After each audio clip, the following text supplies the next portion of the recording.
ఏ విధంగా ప్రభుత్వాన్ని బదనాం చేయాలనే ఉద్దేశంతో ఒక పన్నాగం చేస్తున్నటువంటి తరుణంలో రంగా బిల్లులు ఇంకా కూడా తెలంగాణ ప్రజలు వాళ్ళని చీకొట్టి అసెంబ్లీ ఎలక్షన్ లో పార్లమెంట్ ఎలక్షన్ లో బుద్ధి చెప్పినా గాని ఈ రంగా బిల్లుకు బుద్ధి వస్తలేదు.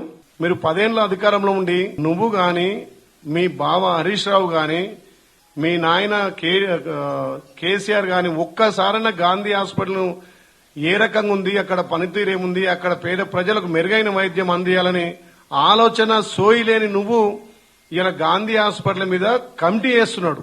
రాష్ట్రంలో లాండ్ ఆర్డర్ దెబ్బతీయాలి, అల్జర్ సృష్టించాలి, ఏదో మేము మళ్లీ లైవ్ లో ఉండాలి, బతికుండాలి అని చెప్పి సచ్చిన శవాలను మీరు కమిటీ చేయడం సిగ్గుచేటు. కనీసం మొన్న ఎలక్షన్ లో టికెట్ కూడా పనికిరాడని చెప్పి బీఫామ్ కూడా ఇయ్యని మీరు ఇలా కమిటీ చైర్మన్ వేస్తే తెలంగాణ ప్రజలు మిమ్మల్ని ఏ రకంగా చీకొడతారో మీరు ఆలోచన చేయాలి.